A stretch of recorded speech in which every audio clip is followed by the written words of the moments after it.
Yeah, so after that, we were attacked by a cult of cherry pie fanatics who decided to turn this festival into a whole role-playing thing, and I lost Justin in the whole debacle. Wait, what about the Scottish lady? Oh, something about a quest to slay lasagna, or was it tomatoes? Okay, so since we're all here then, let's go home. Well, about that, how do I explain this? Hello everyone, this is your daily dose of internet. This person found some water and was right in the middle of transitioning into... Your friend here owes me quite a sum. Let's go over the list, shall we? Now, hold on. I don't think we need to go over this. In violation of Rule 5, he was spotted exercising. He broke the 6th rule the same day by saying no to a free cherry pie. The following morning, he demanded water, which is a violation of our 2nd rule, where all islanders must consume hot cocoa exclusively on Wednesdays. So far, he's accrued a total of 30 long years of indentured servitude. In the event that you don't last long enough to pay that debt, the remainder will be paid by... Well, hold on. Well, is there a different way we can do this? I know my buddy here is kind of savage, to be honest, and he kind of deserves. What? Hey. But is there no way we can just, scoot this under the rug somehow? Ah, yes. You seek to play the game of settle. Sure. What is that? Yeah, the game of settle. I know that one. But just to be clear, so Jordy knows, how do you play this game? Right. You speak Earth. You'd call it rock, paper, skizzers. But wait, there's a catch. If you fail to best me, you will all be forced to share the debt equally. That means 10 years each. Okay, guys. I choose papers. What Brendan and Christian didn't know was that Geordie had trained for this since birth. At only 3 days of age, he'd already defeated local champions. At 3 weeks of age, he managed to find a worthy opponent, a rogue hamster training in the outskirts of Pallet Town. It was during those hamster battles where he developed and refined his ultimate move, instant paper. It was a move that never failed. Until today. Would I've been anyone else, you would have been victorious, probably. But unfortunately for you, globe augmentation.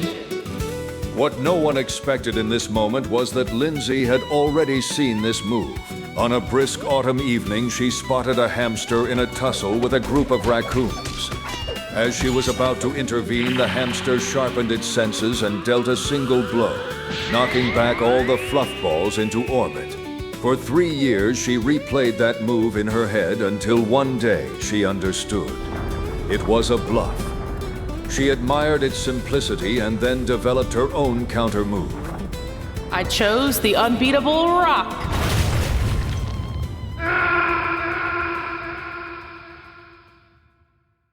Now all 3 of you will remain under my employment together for the duration of your friend's sentence. Fuck! Globe augmentation. How do you fight the global augmentation? I mean, it's an impossible. You don't. It's a guaranteed hit. That's the rules. Yeah, guaranteed hit. Actually, speaking of global augmentation, the one that brought that to us tonight. Excuse me, Lindsay. Lindsay, are you there? Lindsay. I am here. Just listening. It's what I do around here when you guys are talking, typically. Right. You don't have to do that, by the way. You are That's more true. than welcome to just, fucking throw your voice into the ring and be like, excuse me, Brendan. I noticed that you decided to take it upon yourself. Please, by all means. It's exactly that way. Yes, exactly. And literally that way is always totally fine. Yes. Well, I didn't want to disrupt the going that you guys have typically, because you just go. But yes, here I am, here to talk.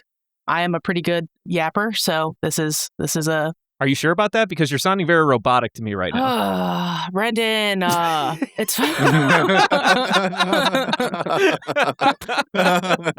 Get off my case. It's my first time. Jeez. I'm just out here kidding. trying to call a spade is all I'm trying to say. No rest for the weary. I'm just kidding. We have fun here. Lindsay, thank you for joining us. We're delighted to have you here. Before we do too much or say too much, we should probably do a summary. Reindeer Shames. The episode weaves a tragic tale of isolation and found family, opening with a harrowing flashback of a misunderstood, oversized Chopper being hunted by villagers before returning to the present, where Luffy and Sanji marvel at the talking reindeer in Drum Castle. During dinner, Dr. Kureha unveils Chopper's heartbreaking backstory. Ostracized by both his herd and humanity, due to his devil fruit abilities, the lonely reindeer was rescued by the eccentric Dr. Hiriluk during King Wapol's tyrannical doctor hunt. Hiriluk bestows him a name, a dream with a big ol' hat. But their bond was cut short by a terminal illness. In a desperate, misguided attempt to save his mentor, Chopper braved the harsh mountains to retrieve a miracle mushroom that was actually fatally poisonous.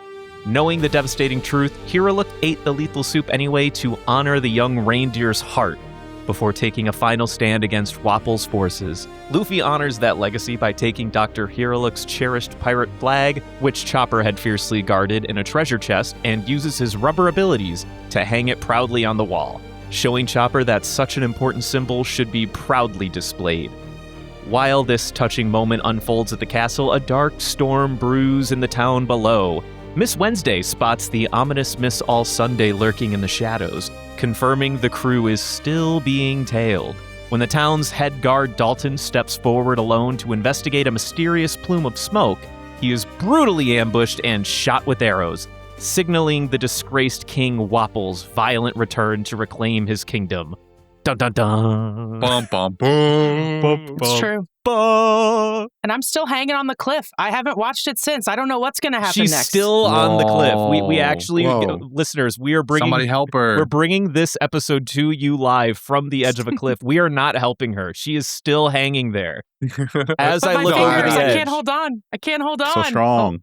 you That was the can. last Your fingers episode. are strong enough, Lindsay. I hope that you can handle this for the entire duration. I haven't done enough bench presses with my fingers. I don't know that they're strong enough. This is not.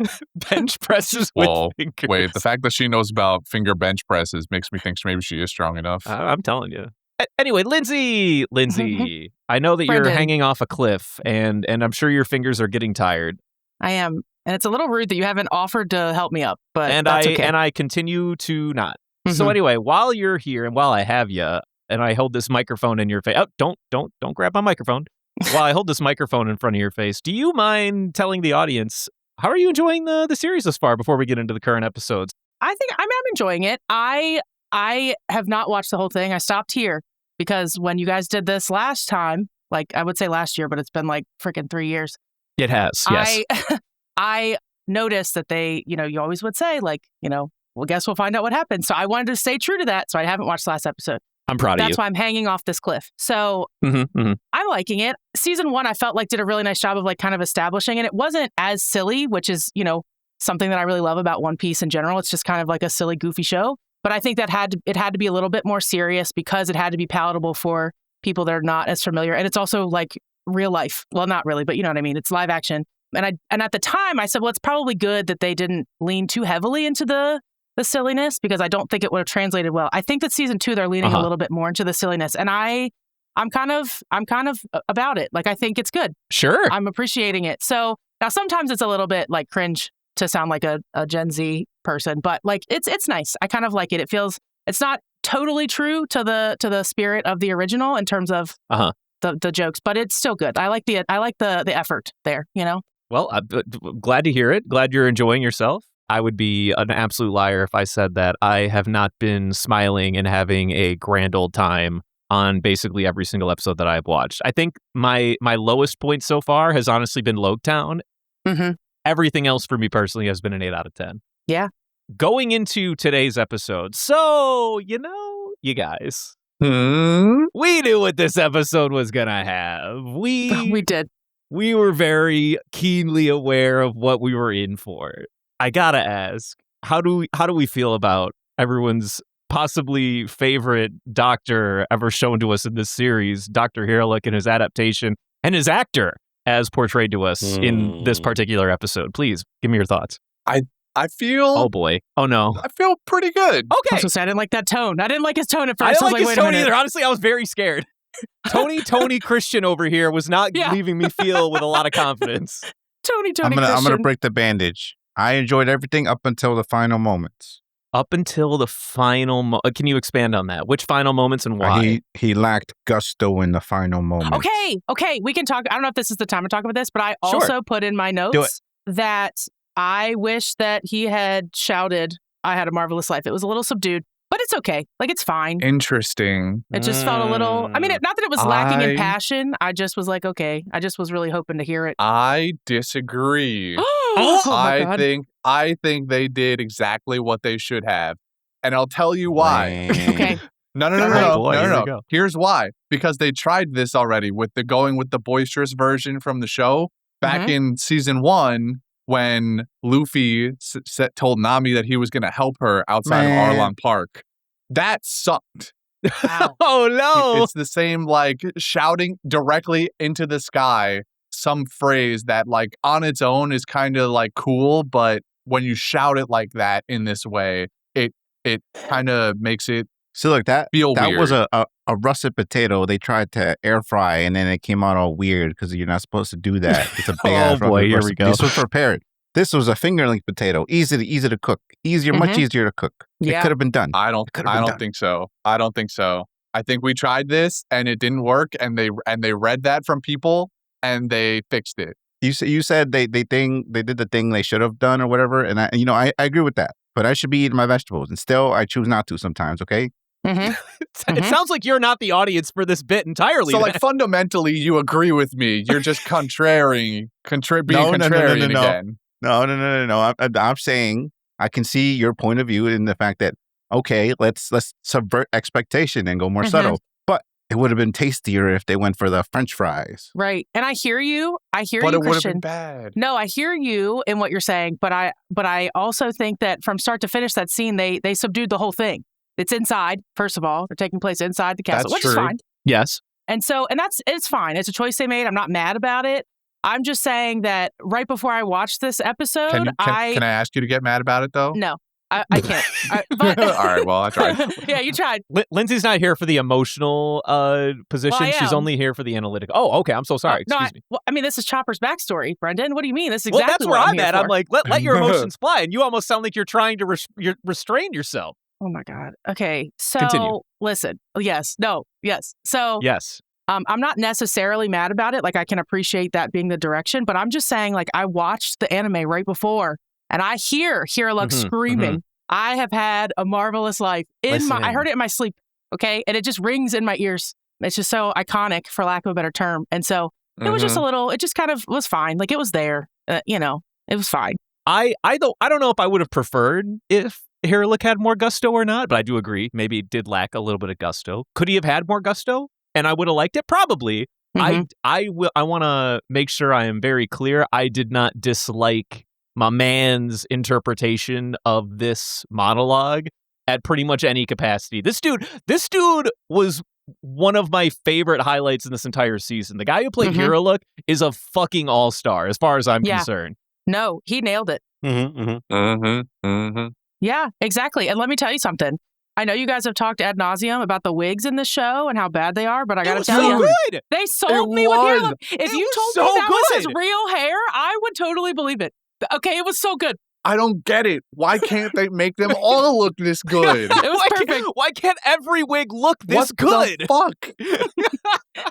It was perfect. He is Hiriluk. I don't even know. That would be hilarious if that was just like that man's actual length hair and they just went absolutely insane with the hair gel or whatever. When I saw the side profile, and I'm like, he's even got the spike coming out the back, bro. Yes. And did you notice that they also kind of like twisted it a little bit? So it had that looking like he had like spun it. I don't know how to describe it, but like in the anime, it's like that. And in the manga too, it looked like he had like just swooped it up like it was in a cylinder. Crazy. It's crazy. The attention to details. This is one of 2 times that the live action has actually adequately made me tear up, where the source material has made me tear up far more times. Let's be so fucking for real. So prior to watching the episodes, I was talking to a mutual friend that we all know, about Chopper in general, as a CGI being. As one does. And we were talking about our critiques of him and his design. And I do have a couple, but like, honestly, as the episode went on, I didn't even care. Now I will say, I think his teeth really freaked me out. I don't know what it is. I don't, but like, I don't know what it is. They're like they're like imperfect, which makes them feel more real. And I just don't like it. I mean, he has teeth in the anime, but like, I don't like they're so defined. I don't know what it is. And then when he transformed into like super big, arm point or whatever, Chopper, his teeth had Heavy like point. dirt in them. Yeah. Heavy point. Yeah. My 2 critiques are, okay. Number 1, well, there's 3. I already mentioned the teeth. Uh-huh. Number 2, why the fuck does he have thumbs? In what world do Ooh, reindeer have thumbs? They He don't. needs them. he needs Nope. them. I didn't see him use those thumbs one time. Not once. But he will when he touches flasks and Yes. instruments. The thing is, I feel like that's actually a smart decision because the anime does just kind of hand wave Chopper not having opposable Yeah. thumbs.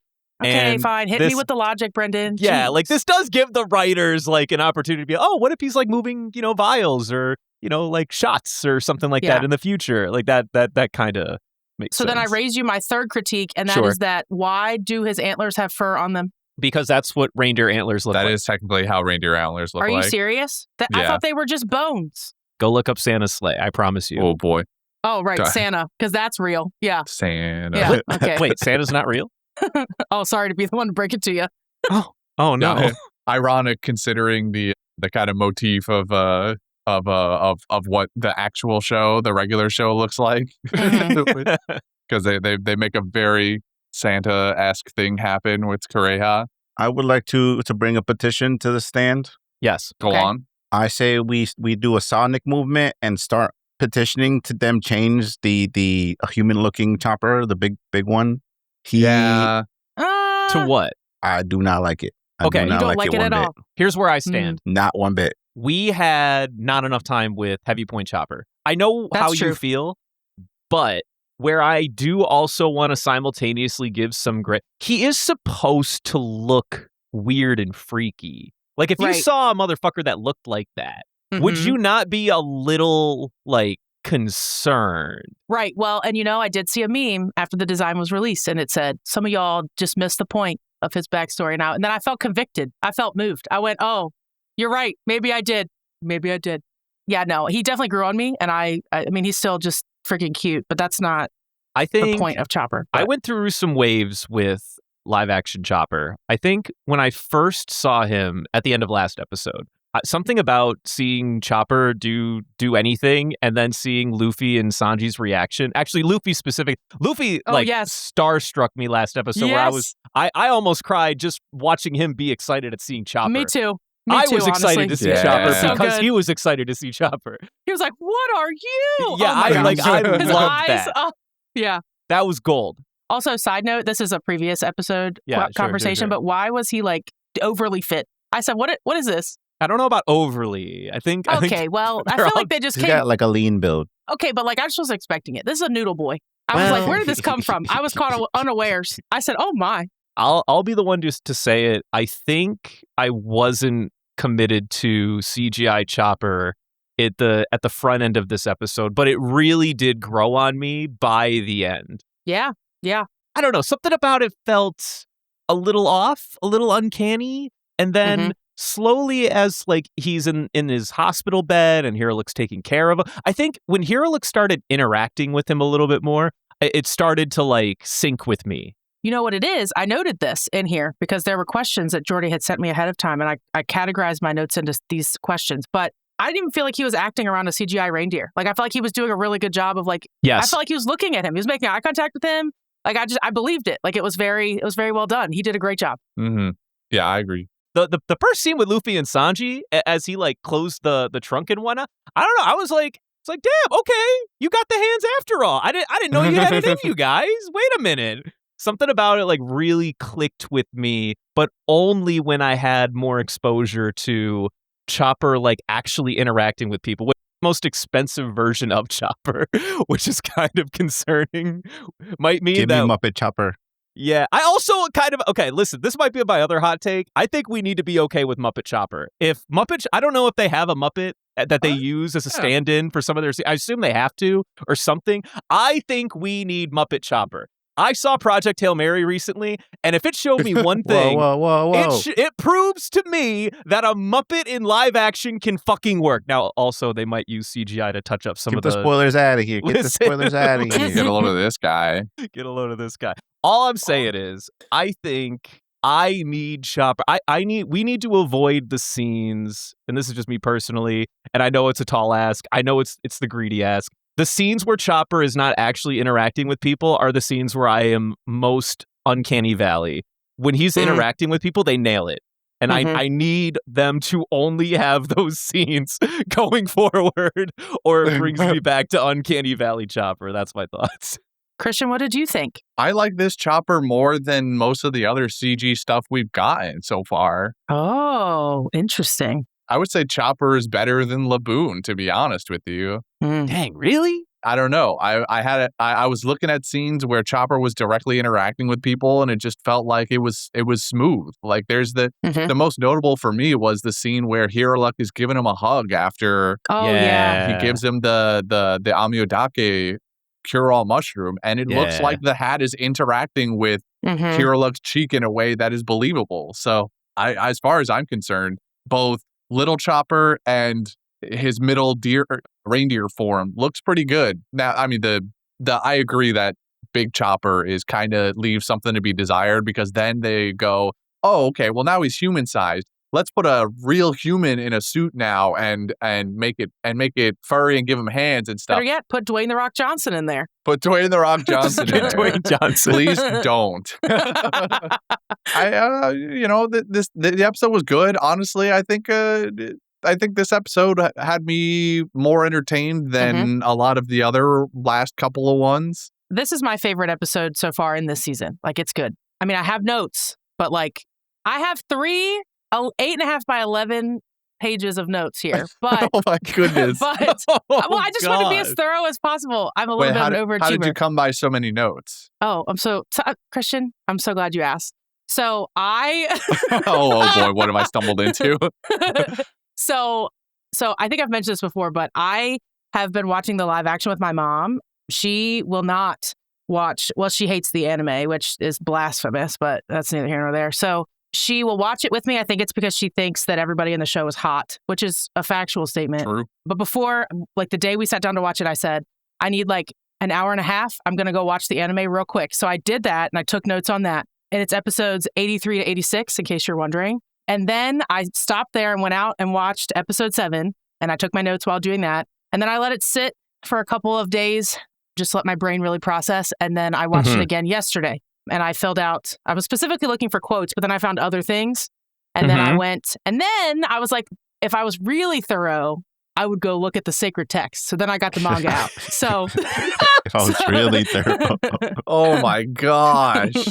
The next 30 minutes are going to be exclusively for your thoughts. Oh God, that's a lot of pressure. I'm just kidding. So, okay, I'm going to just briefly talk about, I think there's a reason why I was asked to be on this podcast. And I think it's because I've made it no secret that Chopper is one of my favorite characters. And that comes with a little bit of a caveat, because I think that Chopper, within the franchises has become the mascot. And I think that Oda himself is also just actively making him a mascot at this point, which is infuriating, because that's not why Chopper's my favorite.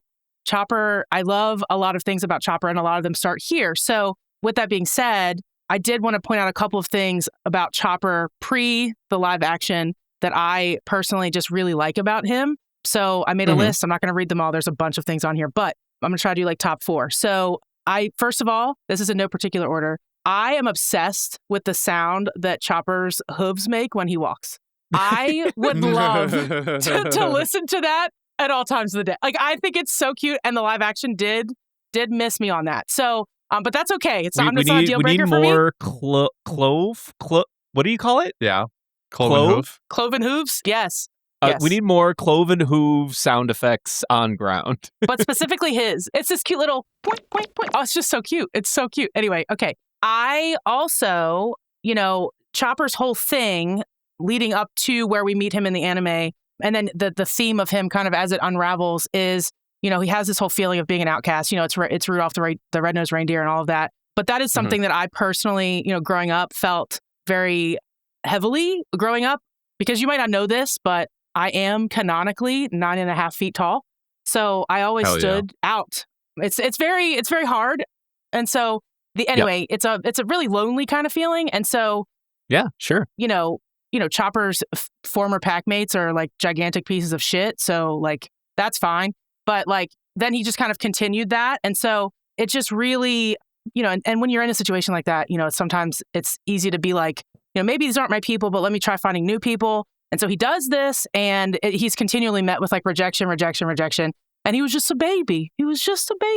Just a babe. So I really resonate with that part of it. I also like what is a core piece of Chopper, and that's just like how kind he is in the anime. And I'm assuming the manga too also really does a good job of just showing this. There's a scene where when he's like running from Luffy and Sanji, and he is like talking, they're like chasing him around, and he yells at them to not touch the door. And it's because there's like the bird's nest on top, and he doesn't want them to be harmed. And that's like the first inkling you get that, oh, he's like a kind little guy.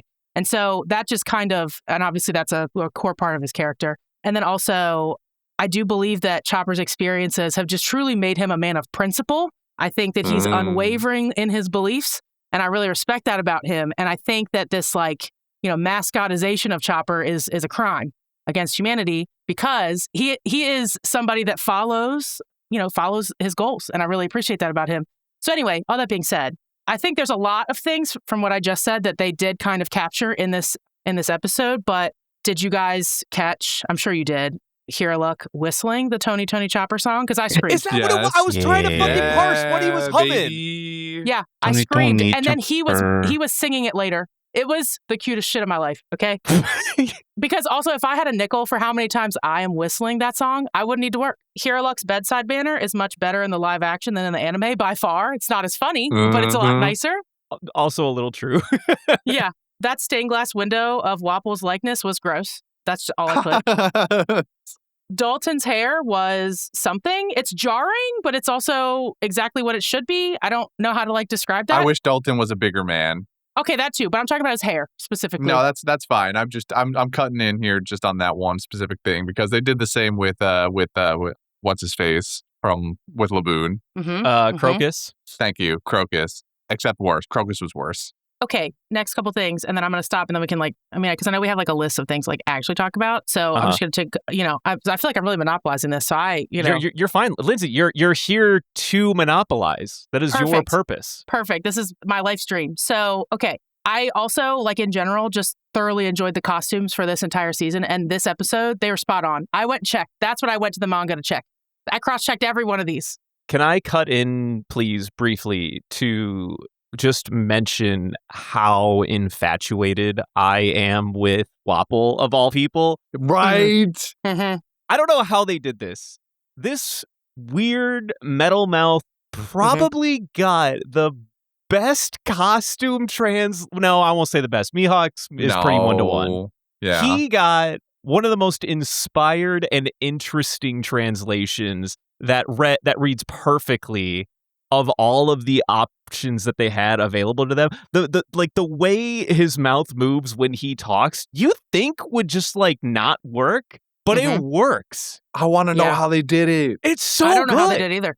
Yeah, it's crazy. But yeah, I agree. And I just feel even down to and I thought this with season 1 too, where I feel like they did a really good job of kind of even more subtly in some instances matching the costumes. But this season I feel like they've gone all in, and it's incredible. So, Kureha's outfits, I feel like it's got to be 1-to-1. So good. Kureha's so good. Because I was like, was she wearing, and I had just watched the anime, obviously, so I was like, was she wearing a cherry blossom t-shirt? No, she was. And she was in the manga. It is 1-to-1. It's incredible. Okay. Also, I made some notes about the music, because that was something that Jordy had noted. Okay. So I think that the last scene is missing Ave Maria for sure, as great as it is. Yeah. I did note the loss there. The music I did feel was overall good. It was subtle, and I felt like it really set the tone. Did anybody else pick up on the opera ? Version of Tony Chopper in the background at 14 minutes, 19 seconds? Did we pick up on that? Did not. Okay, so then I looked it up, and it's called Tony Chopper Instrumental Suite by Sonia Belousova and Giona Ostinelli.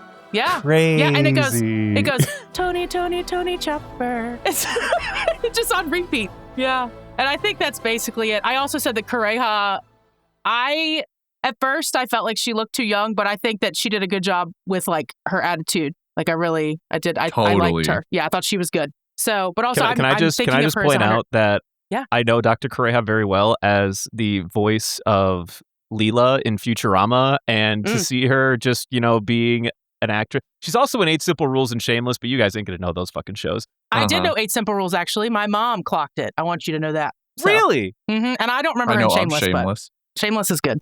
Also Dirty Dancing. But she's fucking killing it. Fun fact, which I'm sure everyone under the sun knows this fucking fact by now, but at one point in time, Jamie Lee Curtis was tapped to potentially be Correa. In real life, Jamie Lee Curtis is a huge fucking One Piece nerd. Her kids love it. Her favorite character is a character we have yet to meet, but she is a big fan of Chopper and, by extension, Dr. Correa. She was originally tapped to be this role, but like timing and scheduling didn't work very well. She talked about it in an interview once. But she's also very good friends with Katie Sagal, and Katie Sagal, the actual live action Dr. Correa, absolutely fucking nailed it. Big fan. Mm-hmm. Yeah, I agree. So incredible. So that's enough for my ranting, but that's like general notes that I made here just for you guys. So you shouldn't have. You shouldn't have. Well, but you should have. Is that really all you have, though? Because I kind of was expecting like an actual 30-minute power hour. I have more, but they fit in with the talking points. So No, I'm gonna I don't believe you. Oh, okay. I see. No. I'm on your side, Lindsay. Let's spread out the wealth.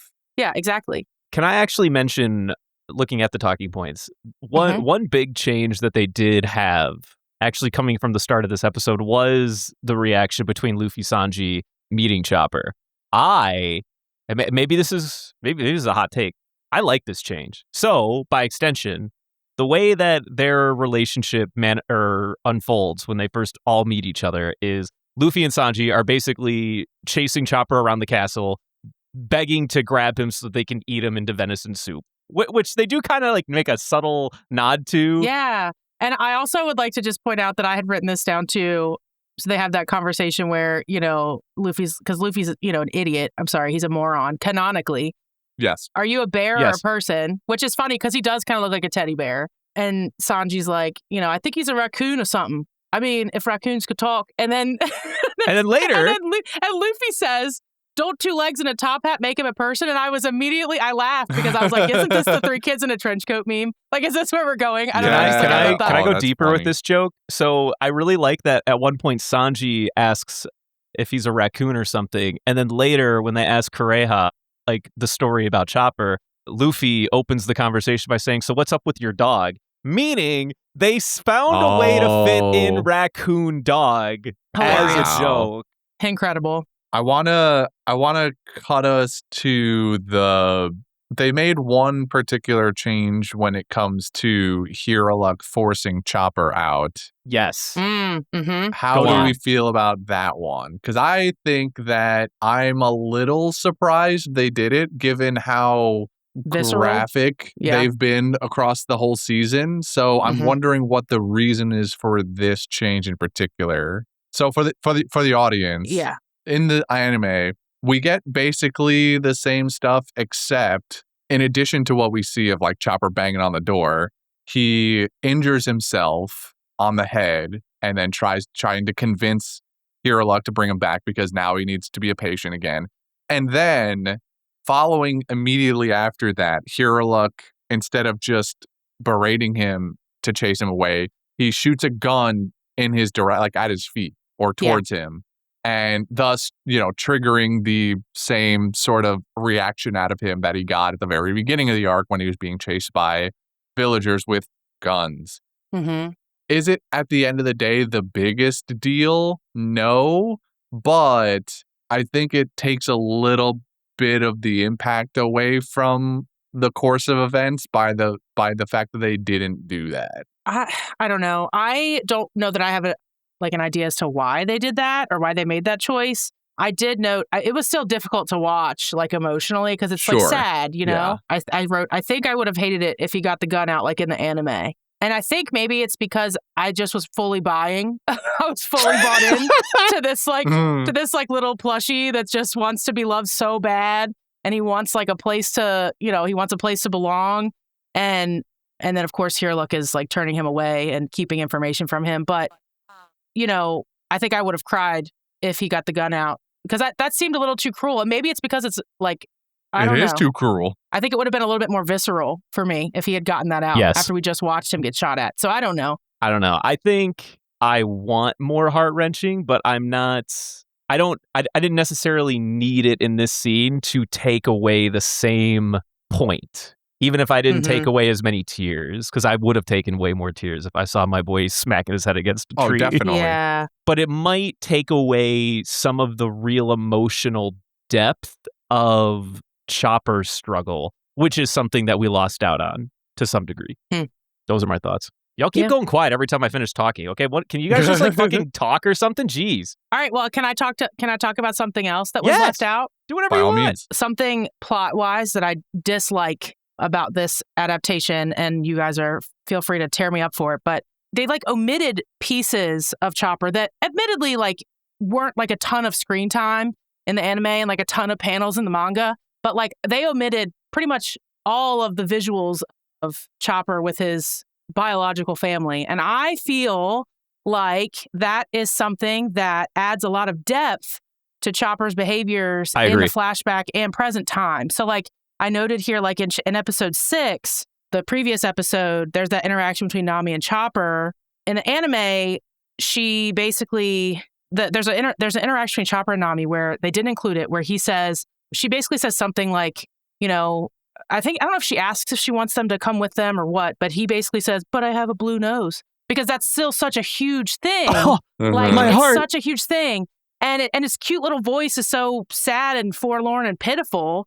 And that was like one of the first times that in the anime my heart broke for him. So they omitted it, and then they kind of downplayed like the whole bit about that part. I did really like the moment, and I do have this written down as a quote, so I'm not going to say it. But there's a moment where there's a conversation between Hiriluk and Chopper where he basically talks about, he's teaching Chopper, because Chopper's never been taught anything, about not holding a grudge because fear turns into ugly things. And I think that added some nuance to Chopper's development in this specific story. But it also kind of ties in with the fact that the reason that Hiriluk is a quack is that he's very idyllic in this way. And that's part of his whole thing, right? He wants to heal people, like, you know, at the heart level, not like physical heart, but the metaphorical heart. I did really like this episode, though. This was fun. This was good. Yeah.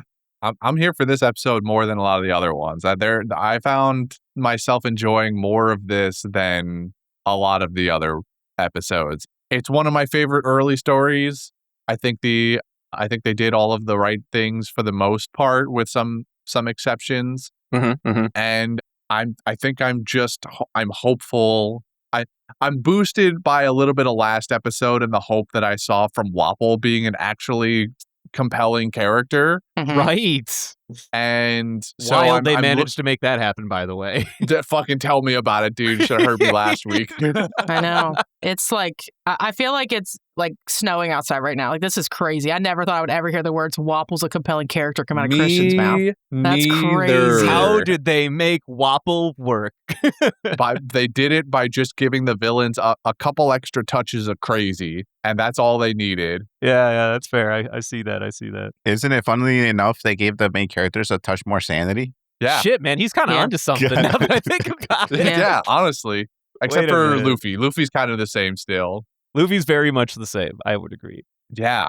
And so basically what I'm saying is put the crazy back in my characters and make this One Piece show what it's supposed to be. Make it more zany. I need more Zane. Zane We works. do. That's real though. Like we need a little more of that zany energy. Whatever they're doing with the villains and giving them that kind of crazy eye, they need to just apply it to the protagonists, but make it morally good. Yeah. Look, this is what we'll do. We'll 3D print 1 billion shark teeth and mail it straight to the set and have the word Nami written on it. Yeah. No, not Nami shark teeth. We don't need the Nami shark teeth.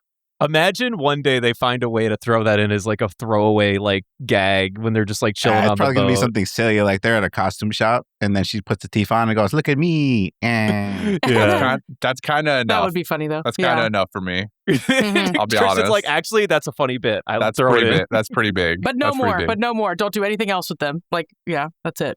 I feel like I've given away most of my thoughts, but I've been having a really good time with second season, actually. Are there any other more primary topics about this specific episode that we want to get into before we move on to some of the latter stuff? I didn't think we'd do it, but I think I have exhausted all of my main notes. I like the quips. I like the Usopp and Zoro quips I've been getting lately. I give you more of these. They were in this episode too for like 5 minutes. Yeah, that was one of my quotes I wrote down. It's good. Yeah, but you can say it. I like, he was like, I'm sorry for being an asshole to you, but I brought you breakfast. One beer. Shows up with a fucking beer. A beer. What a guy. I brought you breakfast. Hands beer. We're cool. Like, We're what? cool. Yeah, we're cool. Usopp's Honestly, little smirk I after felt that. that. Was cute. I actually felt that spiritually. That was the most fucking bro moment I've ever seen in my entire life. I don't have anything specific to add to the conversation. I just have an apology for Jordy. Uh-huh. Because Nani? last week I made everyone not say Chopper's name because I didn't think it was mentioned in the episode, Coño. but it totally was. It was totally. The Correa definitely mentioned Chopper by name at the end of that episode 6. So we spent the entire time calling him the little round guy or the pudgy little reindeer thing for an entire The little episode. floorball. The little fluff ball. Oh my God. Christian, you bastard. That's going to be a fun episode in hindsight to listen to. Yeah. All right. Well, I think we've already touched on both of these things, but we've been asking them every week. So I'm going to ask them anyway. What is and is not working? What is working? Hiriluk in general. What is not working? Hiriluk's final moments. Get that. Okay. No, well, we always got to have at least one meme answer in the back. That's not a meme answer. That's a real Like, answer. I stand by it. The costumes, Mhm. fucking, I love them. Every single Mhm. one fucking sends me. I 100% agree. I feel like they're pulling it out of my memory and pasting it directly on the screen. It's crazy. They're making live action One Piece look like how I dream I would be if I was in their universe. So fucking good. You know, for the background characters, you know, they actually starved them for 3 weeks and had them sit there in the cold. Yeah, and- okay. And, Perfect. You know, Oh, no. suffer. Perfect. Surely there's like labor laws against this or something. That's exactly what I want to hear. Vivi giving the child the gloves, that was real. That wasn't planned. They just happened to be recording. Vivi's actress improv that on. She felt so bad for them and gave them the gloves because she came in all clean and pristine, and they were all grungy and starving and Yeah. not eating good chicken soup. Yeah. Mm. And then when she gets up all worried because she sees Miss All Sunday, that was actually because Miss All Sunday's actress was very against that decision. And Right. Oh my God. Because she's evil and should 'Cause never she's be evil. forgiven. Psychopath, killer, serial killer. she's a Mhm. murderer. She wanted those people to die. She is a murderer. This did happen. I hope that her downfall comes soon and we never see her again. Right. Same. Exactly. Me too. Get her off my screen. Well, Also, hold since you on. brought- Let's not be too scathing now. Now that since you brought it up, I kind of forgot she was in this episode, but like I also, and I think I can say it because she was in this episode for a brief time. I love the actress playing Vivi. Like I think she's doing a really good job. She I is. Yeah, really, sure. I She is. really, I like her Mhm. version of Vivi for sure. All right. Is that it? Are we there? No, Mhm. no. Final Are you thing. sure? Okay. Where is my hiking bear? Where are my lap Oh, dogs? Where are the you're You're animals? so Yeah. right. I forgot about that. Yes. Yes. Counterpoint. May I throw in a parlay, if you will? Mhm. There Sure. is a hiking bear, but Okay. he only exists in the credits. If you look at the map Oh. of Drum Kingdom, when they're panning over all the locations in the Grand Line that they go to in this season, there is a hiking bear on the map for Drum Kingdom. Oh. Wow. You're so eagle-eyed, Brendan. I didn't even notice that. It's not enough, but thanks for trying. Listen, Yeah. I'm doing the best I can. Yeah. I thought maybe that Well, might yeah. satiate the people. I know.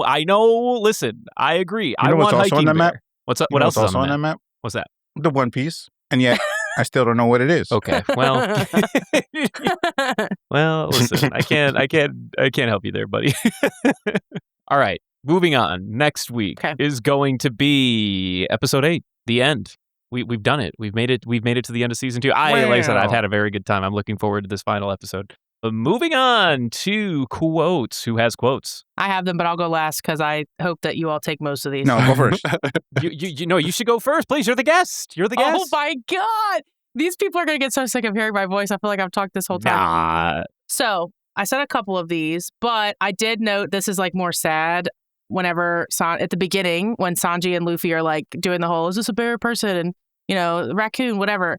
And Chopper says, I was a reindeer in the past tense. And I think it's really sad because it's like, oh, you don't even know what you are now. It's really sad. That I agree. Yeah. I wrote down all of the insults that Kureha and Hiriluk gave each other. Greed-driven witch, snake oil quack, greedy old hag, old quack, bag of bones. Solid. Perfect. Mhm. I also laughed out loud when this happened. When Hiriluk Chopper's in bed waking up after he rescues him and he says, good afternoon. And Chopper goes, good after? Shit. Yeah. Good afternoon. Good after. Shit. You can talk. And you have a potty mouth. Why haven't you said anything before? And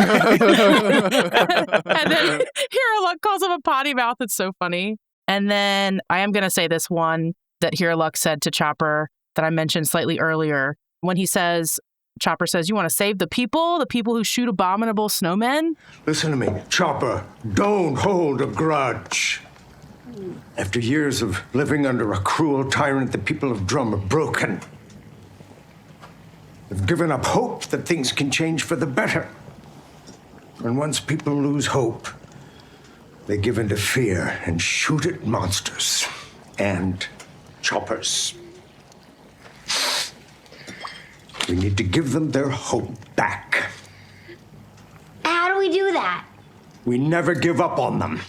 So we need to give them their hope back. And then he asks, how do we do that? And he says, we never give up on them. And I think that just feels a little close to reality for me a little bit. That's my goat. Man. I think it's really poignant right now. Mm-hmm. That's my goat. Oh, yeah. At the very end, oh, shit, Chopper says. And then Luffy says, yeah, I'm a monster too. Isn't it great? And I just think that's really good. I love that part in the anime too, because he feels finally validated.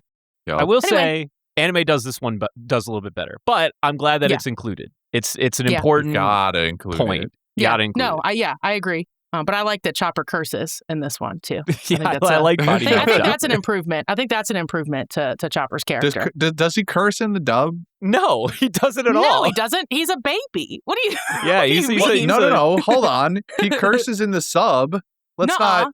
Yes, he does. Whoa. He calls people idiots and bastards and stuff like Yeah. that when they call him cute. Okay. I'm Idiot's sorry. not a cursing word, and bastard doesn't count. It's so close. If anybody else wants to chime in with the ones I intentionally left out, you're good to go.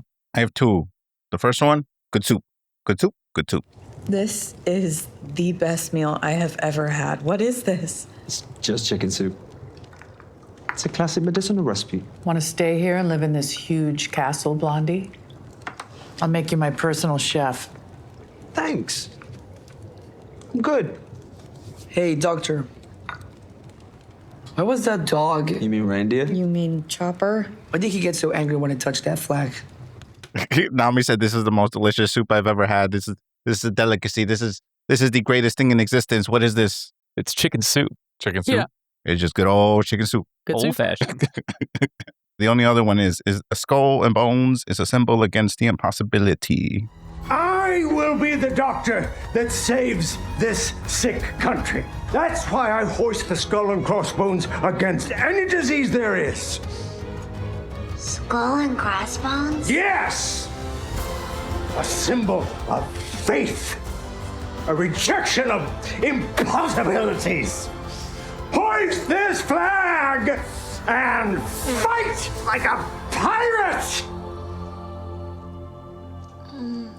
What's a pirate? Yeah, Good quote. Yeah. Good quote. that is good. Christian, would you like to go next? You know what? I'm gonna take the big one. Even though Yeah, Here we do go. it, do Here we it, do go. it. Jordan didn't like it, he hated every second of it. Hatui. You can't kill me. When does a man die? Is it when a bullet pierces his heart, or he's stricken by an incurable disease? No. Is it when he eats soup made from a poisonous mushroom? No. A man dies when he is forgotten. A man dies when he is forgotten. I may disappear, but my dream will live on. And the ailing people of Drum will be healed. I may disappear, but my dream will live on, and the ailing people of Drum will be healed. And then there's more that comes after that because Dalton interjects at this point, and then we get the even bigger one later about A Marvelous Life, which we've already mentioned. Soon, a monster will appear. Please don't hurt him. He is my son.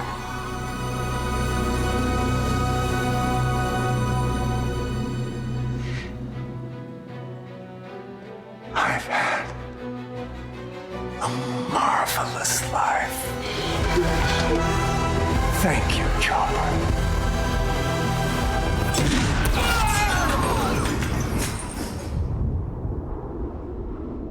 I'm snapping over here. Snaps. Bars. Big snaps. All the way Bars. around. So good. Thank you. Thank you. All right, is that it, Christian? I got one more that I'll interject if you don't mention it, but I'll let you have the floor for now. All right. In addendum to Hiriluk, this one is, well, two of my quotes are Hiriluk, but this one comes from his first monologue, explaining to Chopper what had happened to a strange man in a faraway kingdom. Man, the way that this motherfucker tells a story, I just really love what the scene does here, where it sets the stage. He goes, one day he was in a nation passing a large mountain when he saw a field of cherry blossoms. And then the anime does this shit, or not the anime, the show does this shit where like fucking pink petals are like floating in the background, and you're just like living in the moment with. Oh, it was so good. I had chills. It was good. And then one day, in the midst of his despair, after he nearly went mad, he was passing a mountain, and there he saw a sight that took his breath away. What was it? Cherry blossoms.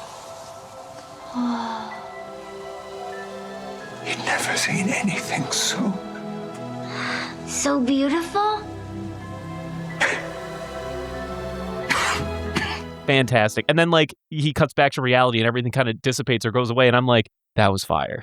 I was here for that. Yeah. That was a good moment. It's weird that Miss All Sunday showed up at that moment, that while he was telling the story, but whatever, I guess. It's also strange that sword he stole from that land is in the background, but we don't talk about that. Okay. Anyway, moving on. This one is just a fun quip where Hiriluk goes, I experienced a medical marvel. And then Kureha goes, well, you're going to need another one. Rude as fuck. Yeah. She's so consistently rude, and I love it. It's so good. Same. Incredible. Final Hiriluk quote, as he explains to Chopper after eating the soup, you're going to make a fine doctor one day, Chopper. I'm living proof of that. Oh, my heart. My heart. Also, it is really sad, but also, what an asshole. That's kind of like a rude thing to say. You're about to die. Maybe also kind of rude considering what's about to happen, but like also, come on, man. You know what he meant. I know. It's so good, yeah. Part of me wishes that that final speech was read by Kureha reading his like letter or something. I feel like I would have enjoyed that a lot better. It would have been so much better. The Marvelous Life speech? Yeah. Nah, no shot. No, that needs to happen in the moment. I feel like it would have worked because it would have kept the subduedness and it would have like given context. Are you saying like still him like speaking for the scene? Yeah, he's still speaking it. Yes. Yeah, it's like a voiceover. Like you're looking at a scene of Kureha reading a note, but it's his voice. Yeah, that's a good point. Dave, any of these final moments, just switch it out for the anime version. Oh, for fuck's sake. God. I refuse. Don't you dare. Do it. Show the live action crew what they're missing. Do it. All right, no, moving they can on. go listen to our episodes if they want to hear it. Yeah, facts. Moving on to the Golden Ham. Well, I mean, it's unfortunately it has to be Hiriluk for me. I'm so sorry. It's one it man can't be for anybody me. else. It's not even close. Yeah, it's Hiriluk. Get out of here. As much as I would love to see Chopper's face on the cover of this episode when I Same. check it in however many weeks. It's Hiriluk. There's no question. There's no question. Yeah, I hate to see it. Set sail one day, and you'll discover just how small your problems really are. Moving on from that was an easy golden ham. Moving on. Lindsay, please. We have some questions for you. Okay, hit me with them. Number 1, what are you currently obsessed about that isn't One Piece? Something that instantly makes you lose track of time. Is there anything besides One Piece that exists? I'm just kidding. No, not actually. No. Yeah. I actually don't know how to answer this question. I do, but I don't. So I have a trip that I have coming up here this summer. So honestly, the thing that's consuming a lot of my time, it's an educational trip. I'm going to South Korea. So it's consuming a lot of my time to learn as much as I can before I go. But that's not super interesting. I mean, it is to me, but no, that's literally the answer to the question. That's extremely interesting. It is, but a more funny answer is that I have been, when I'm not trying to do that, I have been watching. I've been watching these YouTube videos of these people that just do like anime Jeopardy with their friends. Oh, I will like look up and I'm like, oh my God, I've been watching this for like 3 hours. Like that's crazy. So yeah, so that's kind of funny. Moving on to question number 2. If you were given a magical button that would permanently delete one food item from existence, ruining it for everyone else on Earth just because you don't like it, what are you going to destroy? So at first, when I read this question, I immediately said cucumbers because I hate cucumbers. Wow, that's rude as fuck. You just lost pickles. How dare you? No. Oh, you know what? You're right. I always forget that pickles are what the heck, cucumbers. man? What is wrong with you? So then I thought, you know what? I can't pick a true like an answer to this question for something I don't like. So I think I just kind of want to watch the world burn, and I want to get rid of bread. What? Oh my God! What? You're gonna kill Brendan? Yeah. You're gonna kill me? That makes it extra funny, but like just and I love bread personally, Holy but like sometimes sacrifices just have to be made. How could you? This is evil.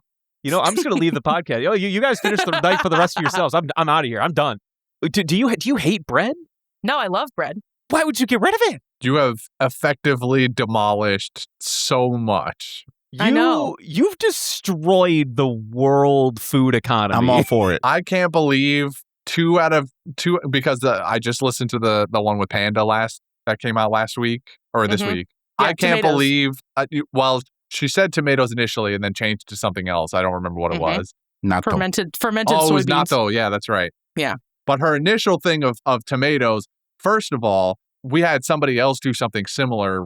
Poupe did ketchup last week, which was, I mean, again, she's an animal. She initially was like, she also was like tomatoes, but that gets rid of all of these other things that I like. So we're going to do ketchup. And now you're doing bread. And in multiple instances, we have destroyed pizza, one of the greatest creations that the world has ever known. First of all, there's a lot better food out there than pizza, but I'm going to save that for a different conversation. Pizza's okay. It's fine. That's crazy. That's a crazy take. But also, like... Pizza's damn near perfect. I think that if we remove bread, we as a society will just have to go through some sort of evolution, like on a metabolic level or something. So I'm interested to see how that will go. I'm really playing the long game here. We get to enjoy crustless calzones. It's just fillings. So you just want ricotta cheese on a plate? What is it in perfection on a platter? With bread, it is. Yeah. This is crazy. I hate this. But yeah, so that's my answer, and I'm sticking with it. Doubling, tripling, quadrupling. You're an actual animal, and I wish we didn't invite you. This is the worst question ever. This is worst. No, this is the worst answer ever. There are things I would destroy the world or destroy for the world. Believe me. But they've cut everything they said in the last minute, and it's just pure acceptance. How dare you? We're all for it. How dare you? I mean, cut everything I said in the last minute anyway, because it was just word salad. I basically said nothing. No, you said stuff. Don't worry, man. We're on the same page. You said ricotta. You said ricotta cheese, and that was great. Good Christian, times. Together we're strong. Ricotta. There seems to be a lot of people that hate tomatoes, which I find crazy. Tomatoes are fire. I only like tomatoes in certain instances. Panda called them like spicy grapes or something, and I couldn't get that out of my brain all day. Grapes with acid or something. Yeah, grapes with acid. Yeah, it was funny. All right, so now we're all keto or whatever, I guess. No bread. So moving on. Actually, wait. I do like keto, to be fair. I know. Fuck, Brendan, See, you I knew I can't could do pull you this. over. Brendan, I can pull you right on Brendan, in. no, Yep. stop. Come on in. Do it. Join us. All right. Moving on to the final question of the evening. If you were a playing card, what rarity, effect, and image would be featured on it? I'm the worst person to ask this question to because I don't know jack shit about playing cards that aren't like ace spades. But I'm going to tell you my answer. Okay. My answer is I would be an ultra rare, super shiny and sparkly. I guess that's holographic or whatever. Yeah. Uno reverse card. Wow. Solid. Big solid, honestly. There's many versions of this. We got Mirror Force. We got whatever the magic equivalent of that is. There's that we can play with this. This is a solid choice. Yeah. So that's my answer. And I think it's perfect. And you just want the Uno reverse on it? You don't want anything else? Like you saying like all new, Uno backwards. That's my thing. I write things backwards. Oh new, of course. Oh new. Oh new. No. The no you. It just says the word no you. Oh. No you. Wait a minute. Okay, that's funny. Wait, hold on. I need to make sure that Brendan isn't recognizing this for the very first time ever. What? That Uno, you just take the letters from that. It's no you. This is the first time I've ever heard this. Yes. Don't mind. What? This is killing me. All right. Thank you, Lindsay, for all of your wonderful responses. This has been an absolute treat. We enjoy having you. Now, we would like you to give some outro statements and plug yourself if you would like one more time and let the people know who you are, where they can find you, if they can anywhere. You can't. Well, you can find me one place. And that's my plug. I would like for you to join the Discord of this lovely podcast. This is where I am all the time, perpetually. I'm never leaving. Counting, watering the tree, doing all sorts of things. Oh, yes. Oh, man, I forgot I was going to do a whole bit in the beginning where I introduced myself as the Queen Tree Waterer. And I was going to go back and find my placement in the world standings of the tree watering leaderboard. But it's a lot of clicking. But I'm up there. I'm like in the top something. It's top something. I'm so proud of you. Yeah, it's my crowning accomplishment. Nationally certified in other things. But that is people might not think that's a big thing, but there's like 1 million people that have watered trees, so that's kind of a big deal. Yeah, the people don't actually know how long we've been watering this fucking tree and how. And we're in the top 20. We're in the top 20 in the world. That's in the crazy. world. Yeah. So it's my crowning accomplishment. I am a professional, nationally certified virtual tree waterer. If you join the Discord, to water the tree, all you do is just press that little water droplet button, but it only spawns like every hour and some change. Because I feel like people don't know how to water the tree when they come in. They always say that. And I'm like, you just hit the water button. So I'm just There's saying a water it here. button. Don't worry. There's a water button. Yeah. I remember when I stumbled upon this podcast and left it a 4.5 star review on Apple Podcasts. 4.5? Well, I thought it was too enthusiastic to give it a 5, even though this was the only podcast I was listening to. If I could, and listen, I have since gone back and tried to change it to a 5, and Apple Podcasts won't fucking let me, and it pisses me off. That's rude as fuck. Apple, what the fuck?